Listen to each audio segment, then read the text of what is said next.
அண்ணா IAS academy சாதனையாளர்களின் சங்கம்.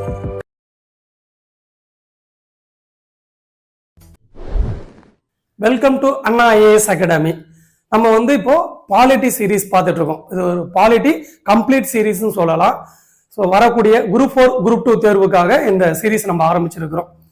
இதில் பார்த்தீங்கன்னா ஏற்கனவே நம்ம பகுதி 1 வரைக்கும் முடிச்சிருக்கோம். அதாவது ஒன்றியம், மாநிலங்கள் மற்றும் யூனியன் பிரதேசங்கள், அந்த டாபிக் வரைக்கும் கம்ப்ளீட்டா முடிச்சிட்டோம். இப்போ நம்ம பார்க்கக்கூடிய அடுத்த டாபிக் குடியுரிமை. குடியுரிமை சிலபஸ்ல கொடுத்துருப்பாங்க. அது எல்லாமே எங்க இருக்கும் அப்படின்னா பகுதி 2ல தான் குடியுரிமை பத்தி இருக்கும். ஸோ அந்த குடியுரிமை டாபிக் தான் பார்க்க போறோம். அடுத்து நம்ம அந்த குடியுரிமை இதுல பாத்தீங்க அப்படின்னா ஃபர்ஸ்ட் நமக்கு தேவையான வாட் இஸ் சிட்டிசன்ஷிப், குடியுரிமை என்றால் என்ன அப்படின்னு தெரிஞ்சுக்கணும். ஓகேவா? ஸோ அப்போ குடியுரிமை அப்படின்னும் போது அந்த வார்த்தை எங்க இருந்து வந்தது? சிவிஸ், அதாவது சிட்டிசன் அப்படின்னு சொல்லுவாங்க இல்லையா, அந்த வார்த்தை சிவிஸ் என்ற லத்தீன் மொழி சொல்லிலிருந்து பெறப்பட்டதுதான் சிட்டிசன் என்ற வார்த்தை. சரி, குடியுரிமை என்பதன் பொருள் என்ன அப்படின்னா ஒரு நாட்டில் வாழக்கூடிய, அதாவது சட்டப்படி வசிக்கக்கூடிய, அரசால் வழங்கக்கூடிய உரிமை தான் அதை சொல்றாங்க குடியுரிமை சொல்றாங்க. அரசியல் இந்த குடியுரிமை என்பது குடிமக்களுக்கான என்ன உரிமை? சட்டப்பூர்வமான அங்கீகாரம். ஓகேவா? ஒரு குடிமகன் அவன் விரும்பும் காலம் வரை அந்த நாட்டுல சட்டப்படி வசிக்கலாம். அததான் என்னது குடியுரிமை அப்படின்னு சொல்லப்படுகிறது. ஏன் குடியுரிமை தேவை? ஓகேங்களா? குடியுரிமை இல்லைன்னா என்ன ஆகும் அப்படின்னு ஒரு கேள்வி இருக்கும். அப்போ ஏன் குடியுரிமை தேவை அப்படின்னா ஒரு நாட்டுல அரசிடமிருந்து சட்டப்படி வசிக்கிறதுக்கு மட்டும் இல்லாம பல சலுகைகள் பெறணும் அப்படின்னா அரசுகிட்ட இருந்து குடியுரிமை தேவை. அது இல்லாம தேர்தலில் போட்டியிடணுமா, கண்டிப்பா குடியுரிமை தேவைப்படும். அரசு வேலை வாய்ப்பு வேண்டுமா, கண்டிப்பா குடிமக்களுக்கு மட்டும்தான் கிடைக்கும். ஓகேங்களா? அப்போ தேர்தலில் வாக்களிப்பது, தேர்தலில் போட்டியிடுவது, அதன் பிறகு அரசு வேலையில் பங்கேற்பது, அரசை விமர்சிப்பது அப்படின்னு எந்த ஒரு விஷயத்துக்கும் ஓகேவா குடியுரிமை தேவைப்படுது. அதுவும் இல்லாம அடிப்படை உரிமைகள், குறிப்பா ஒரு 5 அடிப்படை உரிமைகள் யாருக்கு மட்டுமே தான் கிடைக்கும்? இந்திய குடிமக்களுக்கு மட்டுமே தான் கிடைக்கும். அப்போ ஒரு நாட்டுல எத்தனை விதம், அதாவது வெளிநாட்டினர் இருப்பாங்க, குடிமக்களும் இருப்பாங்க. ஆனா வெளிநாட்டினரை விட குடிமக்களுக்கு தான் என்ன இருக்கு? அதிக உரிமைகள் கிடைக்கும், அதிக சலுகைகள் கிடைக்கும், பாதுகாப்பு கிடைக்கும். சோ அதனால குடியுரிமை ரொம்ப ரொம்ப முக்கியமான ஒண்ணா பார்க்கப்படுகிறது. ஏற்கனவே சொன்ன மாதிரி குடியுரிமை எங்க வச்சிருக்காங்க அப்படின்னா பகுதி 2ல வச்சிருக்காங்க. இந்திய அரசியல் அமைப்புல பகுதி 2ல வைத்திருக்கிறாங்க. ஆர்டிகல் 5ல் இருந்து 11 வரைக்கும் எதை பத்தி பேசுது? இந்திய குடியுரிமை பற்றி கூறுகிறது. ஓகேங்களா? சரி, இந்த குடியுரிமை சிவிஸ் என்ற லத்தீன் மொழி சொல்லிருந்து வந்ததுன்னு சொன்னோம்.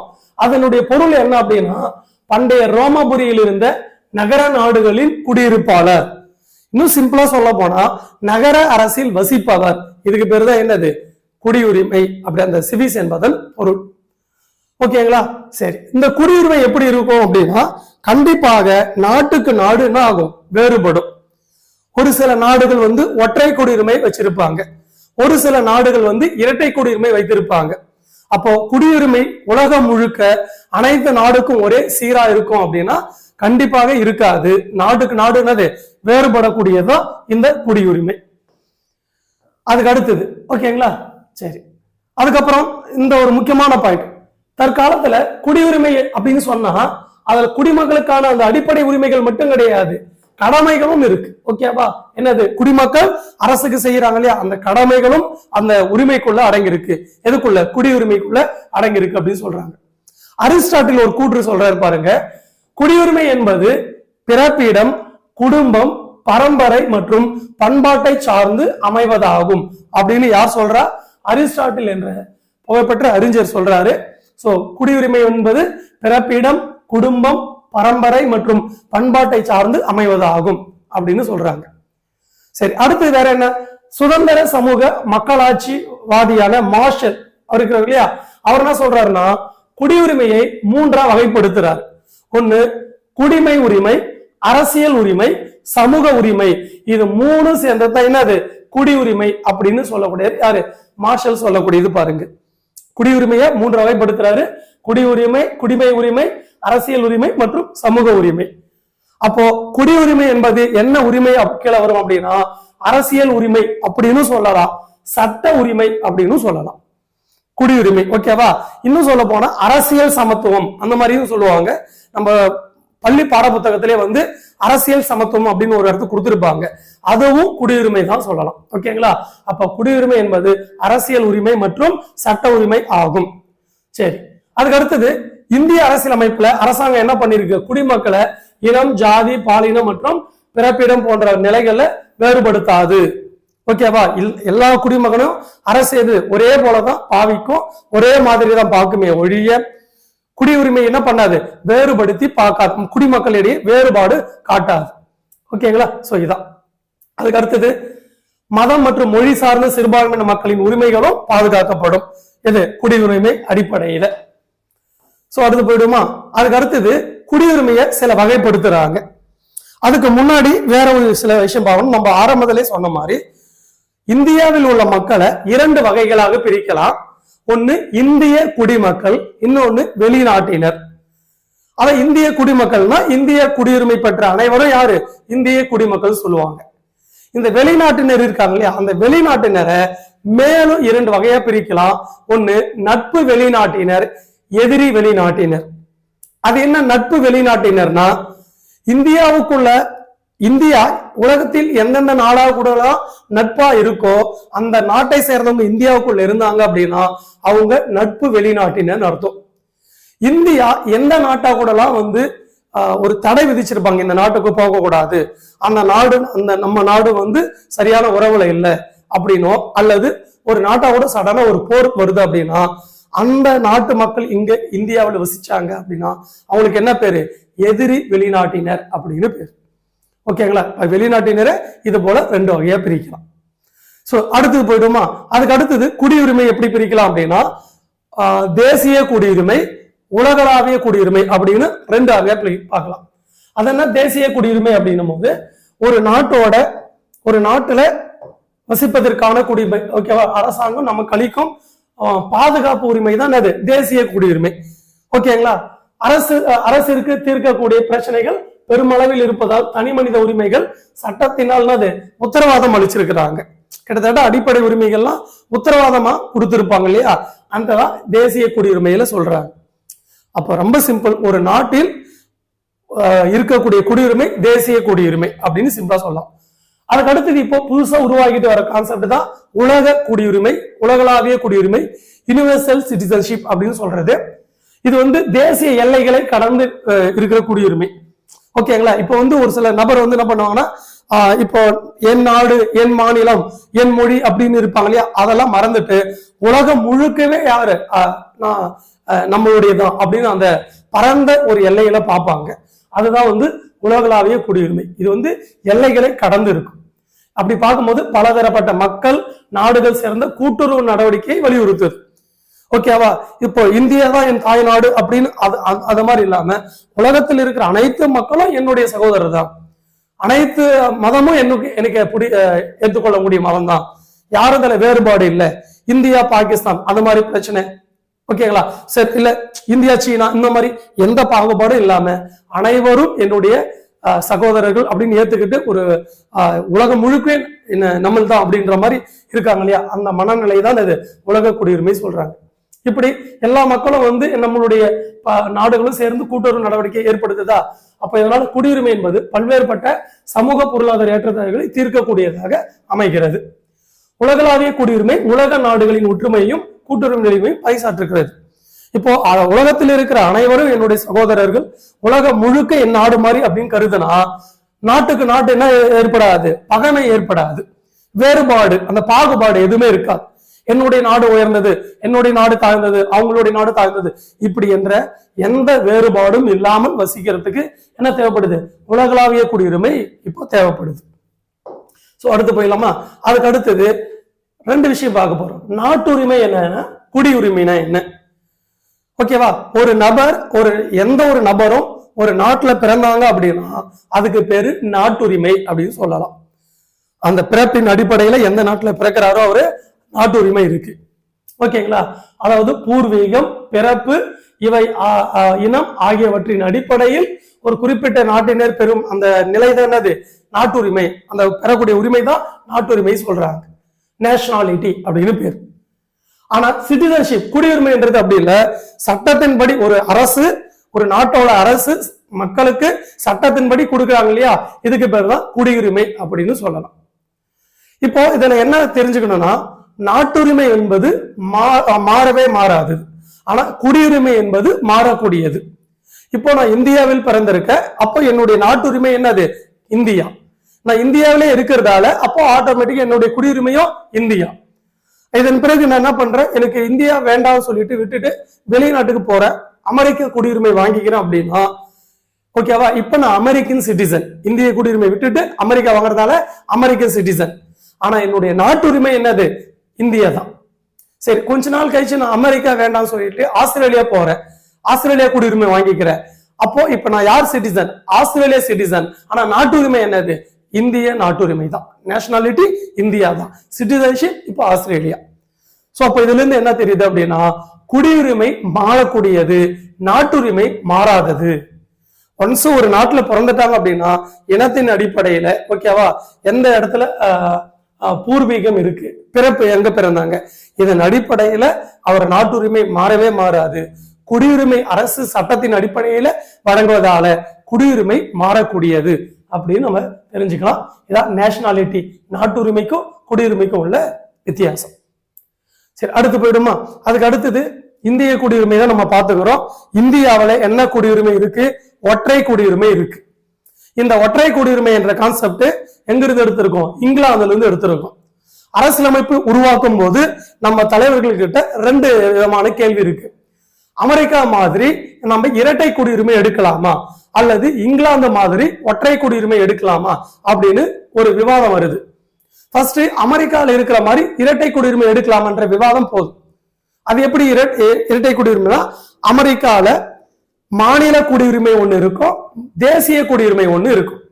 அதாவது ஒரு நபர் டெக்சாஸ் அப்படின்ற மாநிலத்துல பிறக்கிறாரு அப்படின்னா அவரு டெக்சாஸ் குடிமகன், அதன் பிறகு அமெரிக்க குடிமகன் அப்படின்னு 2 குடியுரிமை இருக்கும்.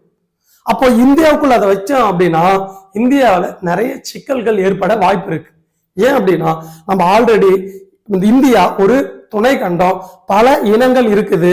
இரட்டை குடியுரிமை, மாநில குடியுரிமை, மத்திய குடியுரிமைங்கும் போது அனைத்து மக்களுடைய மனங்கள்ல எப்படி இருக்கும் அப்படின்னா, எந்த உணர்வு அதிகமா இருக்கும்?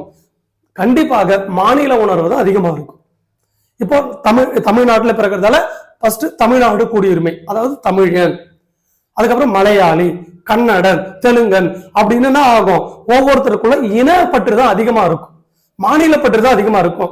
இதனால நம்மளுடைய இந்திய ஒற்றுமைக்கு, ஒருமைப்பாட்டுக்கு என்ன ஆகும்? பாதகமான சூழ்நிலை வர வாய்ப்பு இருக்குது. அதனால் அமெரிக்காவில் இருக்கிற மாதிரி இரட்டை குடியுரிமை வேண்டாம் அப்படின்னு நம்ம என்ன பண்ணிட்டோம்? ரிஜெக்ட் பண்ணிட்டாங்க அரசியலமைப்பு எழுதக்கூடிய வல்லுநர்கள். அப்போ ஒற்றை குடியுரிமை போதும். ஒற்றை குடியுரிமை அப்படின்னா தேசிய அளவிலான குடியுரிமை, அதுதான் அது ஒற்றை குடியுரிமை. இந்த கான்செப்ட் தான் நம்ம எங்க எடுத்திருக்கோம்? இங்கிலாந்து அரசியலமைப்புல இருந்து எடுத்திருக்கோம். ஆனா நம்ம நாட்டில் இருக்கிற குடியுரிமை கனடாவில் இருக்கிற மாதிரி இருக்கு.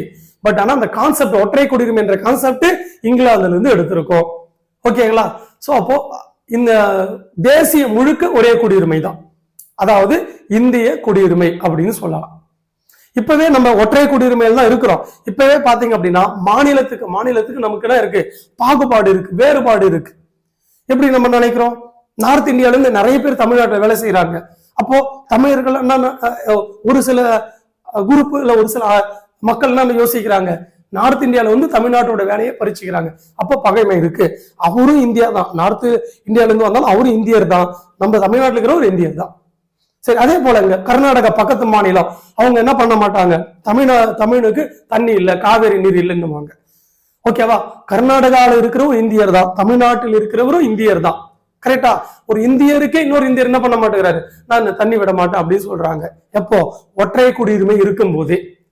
அப்படி இரட்டை குடியுரிமை விட்டால் கண்டிப்பாக என்ன ஆயிருக்கும்? இன்னும் நமக்குள்ள அந்த பிரிவினை கேப் அதிகமாகும். அதனால் நம்ம ஒற்றை குடியுரிமை வைத்திருக்கிறோம். இந்த கான்செப்ட் எங்க இருந்து எடுக்கிறோம்? இங்கிலாந்துல இருந்து எடுக்கிறோம். இந்த குடியுரிமை நான் ஏற்கனவே சொன்ன மாதிரி பகுதி 2ல் இருக்குது. அதுக்கப்புறம் ஆர்டிகல் 5ல் இருந்து 11 வரைக்கும் குடியுரிமை பத்தி சொல்லுது. இந்த குடியுரிமை எப்ப நடைமுறைக்கு ஏத்துக்கிறாங்க அப்படின்னா நவம்பர் 26, 1949 அன்று இந்திய குடியுரிமை ஏற்றுக்கொள்ளப்பட்டது. சரி, அதுக்கு முன்னாடி குடியுரிமை இருந்துச்சா அப்படின்னா இந்தியாவில ஓகேங்களா அரசியலமைப்பு சட்டம் வர்றதுக்கு முன்னாடி எங்க என்ன இல்லை, குடியுரிமை இல்ல, குடியுரிமை குறித்த வரையறையும் எங்குமே தரல. இந்திய அரசியலமைப்புக்கு முன்னாடி குடியுரிமை என்ற ஒரு கான்செப்ட் கிடையாது. கான்ஸ்டிடியூஷன்ல குடியுரிமை என்ன அப்படின்னு எங்கேயுமே என்ன பண்ணல, அது ஒரு டெபினேஷன் பண்ணல. அடுத்தது ஓகேங்களா குடியுரிமை என்ன பண்ணலாம், 2 வகையா பிரிக்கலாம். ஒன்னு இயற்கை குடியுரிமை, இன்னொன்னு இயல்பு குடியுரிமை. பிறப்பால் ஒரு நாட்டுல பிறக்கிறாங்க அப்படின்னா இயல்பா அதுனது இயல்பு குடியுரிமை சொல்லலாம். சாரி, இயற்கை குடியுரிமை. ஒரு நாட்டில் பிறப்பின் அடிப்படையில் குடியுரிமை பெற்றாங்க அப்படின்னா இயற்கை குடியுரிமை. இயல்பு குடியுரிமைனா விண்ணப்பிச்சு பெறது, அதான் பதிவு செய்து பெறது. ஓகேங்களா, இந்த வேற எந்த மெத்தட்ல பெற்றாலும் அதுக்கு பேர் என்னது, இயல்பு குடியுரிமை அப்படின்னு குடியுரிமை வகைப்படுத்தலாம். நேச்சுரலைஸ்டு சிட்டிசன், நேச்சுரல் சிட்டிசன் அப்படின்னு குடியுரிமையை 2 வகைப்படுத்தலாம். சரி, அதுக்கு அடுத்து பாருங்க. ஓகேவா, ஏன் இந்திய குடியுரிமை வேணும் அப்படின்னு நம்ம தெளிவா சொல்லிட்டோம். என்ன அப்படின்னா அடிப்படை உரிமைகள் குடிமக்களுக்கு கிடைக்கும். அப்புறமா சட்டப்பேரவை தேர்தலையும் லோக்சபா தேர்தலையும் வாக்களிக்கலாம், தேர்தலில் போட்டியிடலாம், அரசு அலுவலகங்கள் பங்கேற்கலாம். ஓகேங்களா, ஸோ எல்லாமே என்னது அப்படின்னா குடிமக்களுக்கு மட்டும்தான் கிடைக்கும். அதை தான் நம்ம இங்க சொல்லி இருக்கிறோம். இந்திய அரசியலமைப்பு நடைமுறைக்கு வரும்போது ஓகேவா அன்று வரை என்னது இந்திய குடியுரிமை பெற்றவர்கள் அரசியலமைப்புல எங்க சொல்றாங்க, 5லிருந்து 10 சொல்றாங்க. ஒண்ணும் இல்லை, இந்தியாவில் யாரெல்லாம் இந்திய குடிமக்கள் அப்படின்னு அரசியலமைப்பு நடைமுறைக்கு வரும்போது டெபினேஷன் கொடுத்துருக்கிறாங்க. அதுதான் ஆர்டிகல் 5லிருந்து 10 வரைக்கும். ஓகேங்களா, ஸோ அதை நம்ம இப்போ பின்னாடி டீட்டெயிலா பார்க்க போறோம். இப்ப பார்க்க போறோம் குடியுரிமை. நம்ம ஆர்டிகல் 5லிருந்து 11 இருக்குன்னு சொன்னோம் இல்லையா, அதுல 5லிருந்து 10 வரைக்கும் அரசியலமைப்பு நடைமுறைக்கு வரும்போது யாரெல்லாம் இந்திய குடிமக்கள், யாரெல்லாம் இந்திய குடிமக்கள் இல்லை அப்படின்னு வரையறை செய்ததுதான் அந்த ஆர்டிகல் 5 to 10. 11ன்றது அரசியலமைப்பு நடைமுறைக்கு வந்த பிறகு எதிர்காலத்துல குடியுரிமையை ஒழுங்குபடுத்துவதற்காக வந்தது. சோ அதைதான் அங்க நம்ம பார்த்திருக்கோம். இப்ப நம்ம ஒவ்வொரு ஆர்டிகலா பார்க்கலாம். இந்த ஒவ்வொரு ஆர்டிகலையும் கிளியரா நம்ம தெரிஞ்சுக்க முடியும். மீண்டும் சொல்றதுதான், இந்த ஆர்டிகல் 5, 6, 7, 8, 9, 10 இது எதுவுமே இப்பொழுது நடைமுறையில் இல்லை. இந்த அனைத்து ஆர்டிகலும் 1950 ஜனவரி 26 அன்று அரசியலமைப்பு நடைமுறைக்கு வருது. அதை வச்சு யாரெல்லாம் இந்திய குடிமக்கள், யாரெல்லாம் இல்லை அப்படின்னு முடிவு பண்ணுவதற்காக வந்த ஆர்டிகல் தான் இவை. அந்த அரசியலமைப்பு நடைமுறைக்கு வந்த பிறகு இந்தியாவில் யாரெல்லாம் குடியுரிமை இருக்கிறாங்க இல்லை அப்படின்னு முடிவு செய்யணும்னா நாடாளுமன்ற குடியுரிமை சட்டத்தால என்ன பண்ணிக்கலாம், அவங்க பார்த்துக்கலாம். அதுதான் ஆர்டிகல் 11 சொல்றாங்க. இப்ப நம்ம ஒவ்வொன்றும் பார்க்கும்போது நமக்கு புரிய ஆரம்பிக்கும். ஓகேங்களா, ஃபர்ஸ்ட் நம்ம பார்க்க வேண்டியது ஆர்டிகல் 5. ஆர்டிகல் 5 என்ன பேசுது அப்படின்னா, இந்திய அரசியலமைப்பு நடைமுறைக்கு வரும்போது இந்தியாவில் வசிக்கக்கூடிய நபர்களின் குடியுரிமை பற்றி கூறுகிறது. இந்திய அரசியலமைப்பு நடைமுறைக்கு வரும்போது இந்தியாவில் யாரெல்லாம் வசிக்கிறாங்களோ அவங்க எல்லாம் இந்தியர்கள் அப்படின்னு சொல்றதா என்னது ஆர்டிகல் 5. சோ அப்போ வேற என்ன, அதை எப்படி இன்னும் சொல்லலாம், இந்திய அரசியலமைப்பு நடைமுறைக்கு வரும்போது இந்தியாவில் வசிப்பவர்கள் இந்திய குடிமக்கள் ஆவர். அல்லது இந்தியாவில் ஒரு நபர் இருக்கிறாரு, அவரின் பெற்றோரில் யாரேனும் ஒருவர் இந்தியரா இருந்தாலும் அந்த நபர் யாரு, இந்தியர்.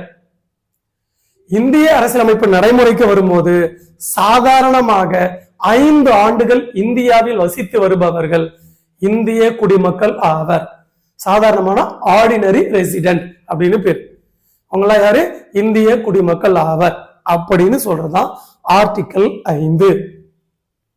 ஆர்டிகல் 6 எதை பத்தி சொல்லுது அப்படின்னா, பாகிஸ்தானில் இருந்து இந்தியாவிற்கு குடிபெயர்ந்த நபர்களின் குடியுரிமை பற்றி கூறுகிறது. அது சிம்பிளா அப்படி சொன்னாலும் கொஞ்சம் விரிவாக பார்க்கலாம்.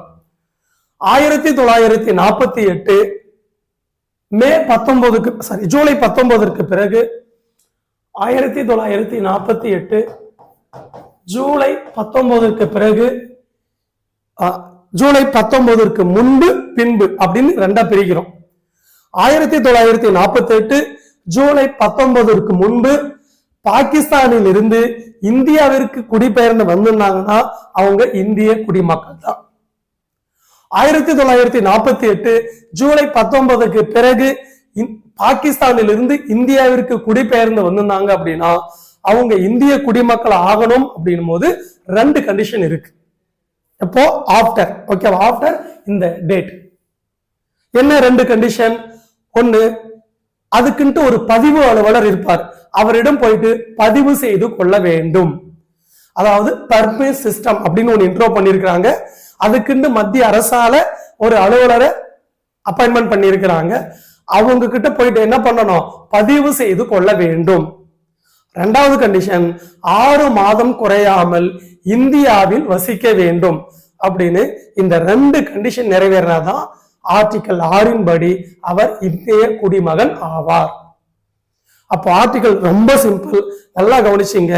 1948 ஜூலை 19 முன்பு பாகிஸ்தானில் இருந்து இந்தியாவிற்கு குடிபெயர்ந்து வந்திருந்தால் அவர் இந்திய குடிமகன் ஆவார். 1948 ஜூலை 19 பிறகு பாகிஸ்தானில் இருந்து இந்தியாவிற்கு குடிபெயர்ந்து வந்திருந்தால் அவர் பதிவு அலுவலரிடம் பதிவு செய்து கொள்ள வேண்டும் மற்றும் 6 மாதம் குறையாமல் இந்திய நிலப்பரப்பில் வசிக்க வேண்டும் அப்படின்ற கண்டிஷன் இருந்தா அவங்களும் இந்திய குடிமகள் தான். ஏன் இப்படி சொல்றாங்க? இந்தியா விடுதலை ஆகும் போது இந்தியா என்ற ஒரு நாடு மட்டும் விடுதலை ஆகல, பாகிஸ்தான் என்ற நாடும் விடுதலை ஆகுது. அப்போ நிறைய பேரு பாகிஸ்தான்ல இருந்து இந்தியாவுக்கு வந்திருப்பாங்க இல்லையா, இந்தியாவில இருந்து பாகிஸ்தான் போயிருக்கலாம், அது நமக்கு பிரச்சனை இல்லை. பாகிஸ்தான்ல இருந்து இந்தியாவுக்கு குடிபெயர்ந்து வராங்க இல்லையா, அவங்கள முறைப்படுத்துவதற்காக இப்படி ஒரு கண்டிஷன் கொண்டுட்டு வராங்க. அதுதான் இந்த டேட்டுக்கு முன்னாடி பின்னாடி அப்படின்னு என்ன பண்றாங்க, ஒரு 2 கான்செப்ட வைக்கிறாங்க. ஓகேங்களா? அடுத்து போயிடுமா? அடுத்தது ஆர்டிகல் 7. ஆர்டிகல் 7 எதை பற்றி கூறுகிறது? இந்தியாவில் இருந்து பாகிஸ்தான் சென்று மீண்டும் இந்தியாவிற்கு திரும்பிய நபர்களின் குடியுரிமை பற்றி கூறுகிறது. இதுலயுமே ஒரு டேட் இருக்கு. 1947 மார்ச் 1 பிறகு இந்தியாவிலிருந்து பாகிஸ்தான் போயிட்டாங்க. அதன் பிறகு அகைன் பாகிஸ்தானில் இருந்து என்ன பண்றாங்க, இந்தியாவுக்கு திரும்புறாங்க அப்படின்னு வச்சுங்களேன்.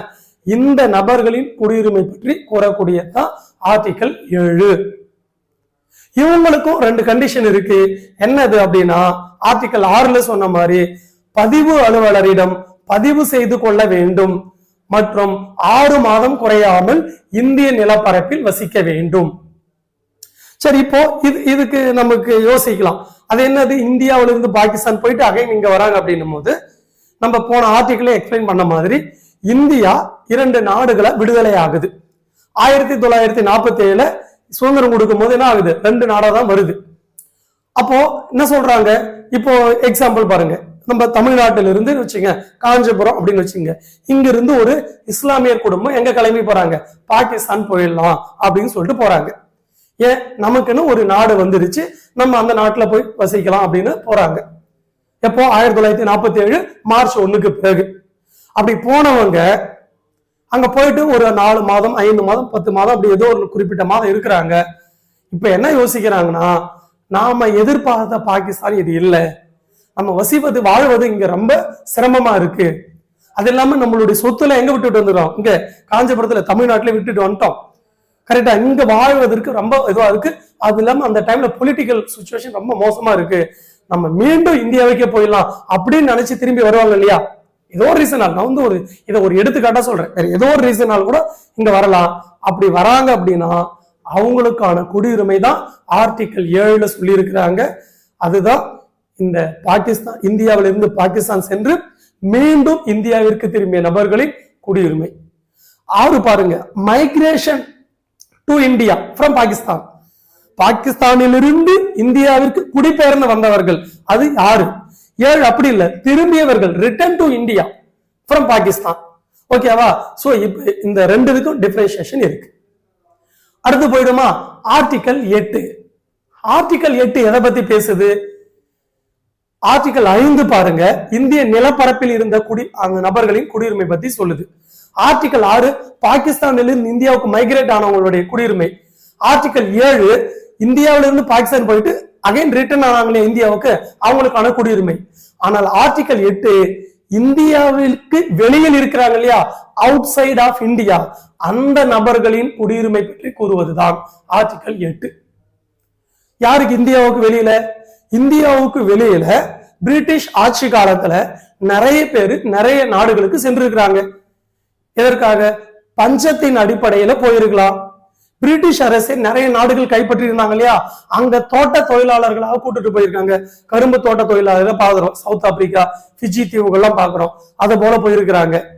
அதுக்கப்புறம் மக்களே கூட இங்க சரி இங்க விட நம்ம வெளியில போய் பழச்சிக்கலாம் அப்படின்னு சொல்லிட்டு அந்த டைம்ல போயிருக்கலாம். 1800 1850 சோ ஏதோ ஒரு காலகட்டத்துல போயிருக்கலாம்.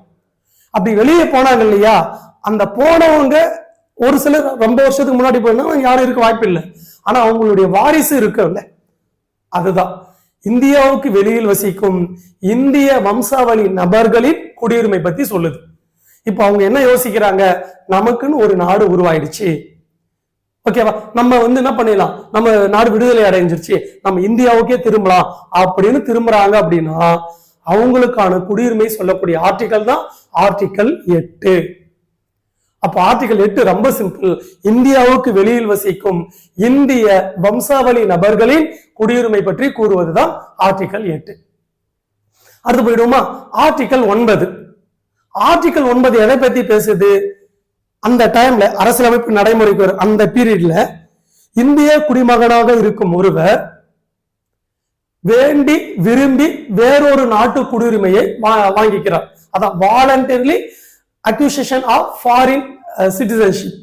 ஓகேவா, அவர் என்ன பண்ற, தானாக முன் வந்து வேறொரு நாட்டு குடியுரிமையை பெற்றுக்கொள்ளும் போது இந்திய குடியுரிமை முடிவுக்கு கொண்டு வரப்படும். ஏன் அப்படி சொல்றாங்க? நமக்கு தெரியும் இல்லையா, இந்திய குடியுரிமை ஒற்றை குடியுரிமை. ஆனா அவர் இந்திய குடிமகனா இருந்துகிட்டு வாலண்டரியா போய் வேற ஒரு நாட்டு குடியுரிமையை வாங்கி வச்சுக்கிட்டாருன்னா, இப்ப அவர்கிட்ட 2 குடியுரிமை இருக்கு. 2 குடியுரிமை இருக்கும் போது இந்திய குடியுரிமைய முடிவுக்கு கொண்டு வந்துருவாங்க. சரிங்களா, அதை சொல்றதுதான் ஆர்டிகல் 9. இந்திய அரசோட அனுமதியின்றி தாமாக வெளிநாட்டு குடியுரிமை பெற்றாங்கன்னா இந்திய குடியுரிமை என்ன பண்ணிடுவாங்க, நீக்கிடுவாங்க. அதான் அப்போ ஆர்டிகல் 9 மறைமுகமா எதை பத்தி சொல்லுது? ஒற்றை குடியுரிமையை பற்றி கூறுகிறது. ஆர்டிகல் 9 மறைமுகமாக ஒற்றை குடியுரிமையை பற்றி கூறுகிறது. நேரடியா ஒற்றை குடியுரிமை இருக்காது. அதை நம்ம இந்த வார்த்தையை புரியும் போது இப்படிதான் நம்ம தெரிஞ்சுக்கணும். அடுத்து போயிடலாமா, ஆர்டிகல் 10. ஆர்டிகல் 10 எதை பத்தி பேசுது? ஆர்டிகல் 5 முதல் 9 வரை இருக்கு இல்லையா, அந்த விதிகளில் இருக்கிற ஏதாவது விஷயத்தை திருத்தணும், நீக்கணும், ஓகேங்களா, இப்படி ஏதாவது செய்யணும் அப்படின்னா ஆர்டிகல் 10 படி நாடாளுமன்ற சட்டத்தின் அடிப்படையில் செய்யலாம். அதன்படி இந்திய குடிமக்களாக தொடர்வர் அப்படின்னு சொல்றதுதான் ஆர்டிகல் 10. சோ இதுல ஏதாவது கண்டிஷன் வைக்கணும், இல்ல இதுல ஏதாவது கண்டிஷன், இங்க இந்த ஆர்டிகல்ல ஏதாவது கண்டிஷன் வைக்கணும் அப்படின்னா அது சரி நீங்க சேர்க்கலாம். கண்டிஷன் சேர்க்கிறதோ நீக்கிறதோ ஏதோ சம்திங் ஏதாவது செய்யறதா இருந்தா செய்யலாம். அப்படி செய்யக்கூடிய அதிகாரம் யாருக்கு இருக்கு? நாடாளுமன்றத்துக்கு தான் இருக்கு. அந்த நாடாளுமன்ற சட்டத்தின்படி ஒருவர் குடிமக்களாக இந்திய குடிமக்களாக தொடர்வர். அதான் குடியுரிமை தொடர்ச்சி அப்படின்னு சொல்லுவாங்க. எது? ஆர்டிகல் 10. ஓகேங்களா? சோ இந்த 5 இருந்து 10 வரைக்கும் இருக்கு பாத்தீங்களா, இந்த ஆர்டிகல் தான் ஆரம்பத்துல குடியுரிமையை ஒழுங்குபடுத்துச்சு. சரி, அதன் பிறகு ஆர்டிகல் 11 என்ன சொல்றாங்க? இந்திய குடியுரிமையை ஒழுங்குபடுத்துதல் அப்படின்னு சொல்றாங்க.